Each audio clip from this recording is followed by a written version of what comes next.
बिस्मिल्लाहिर्रहमानिर्रहीम। आज देसी चिकन बनाने लगी हूँ। 1 कप ऑयल में ज़ीरा, सूखा धनिया, ये आप देख रहे हैं, मिर्चें हैं साबुत और हरी मिर्चें। ये चिकन डाल के थोड़ा भून लेते हैं।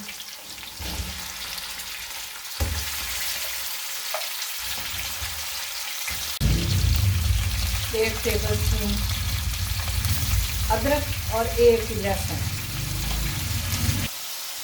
देसी चिकन है, इसकी भुनाई अच्छी तरह करनी है आप भी, और जब दही डालना है तब भी।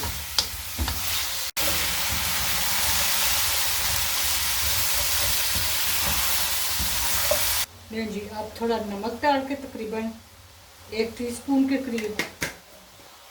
मैंने भुनाई थोड़ी अच्छी तरह की है।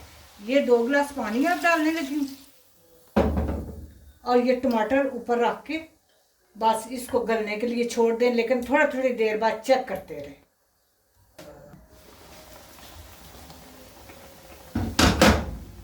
दो प्याज जो है ये ग्राइंड करके ये डाल रही हूँ। ये लीजिए, बस अब इसको लो से मीडियम फ्लेम करके तो इसको गलने के लिए रख दें। मैंने इसमें से थोड़ी यखनी निकाल ली है, जो बाद में शोरबे के तौर पे इस्तेमाल करूँगी। खूब अच्छी तरह इसको गलाना है, क्योंकि बस अब बुनाई होके हंडिया तैयार हो जानी है।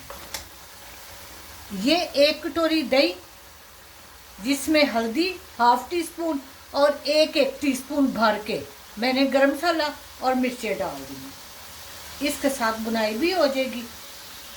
नमक मिर्च अगर आप तेज़ खाते हैं तो फिर ½ टीस्पून रेड चिली और डाल दें। मैंने तसल्ली से इसकी बुनाई कर ली है।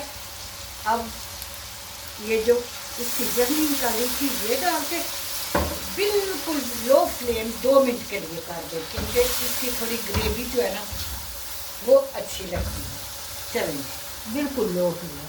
मैं जी 2 मिनट हो गए, ये आप देख सकते हैं। और अब मैं चूल्हा बंद करके डिश आउट करके आपको दिखाती हूँ। लेन जी तैयार हो गई है देसी मुर्गे के सालन। आप भी ज़रूर इस तरह बनाएं। उम्मीद है आप इस रेसिपी को ट्राई करेंगे। मेरे चैनल पकवान को सब्सक्राइब करें, लाइक और शेयर करें। अल्लाह पाक आपको अपने नेक इरादों में कामयाब करें।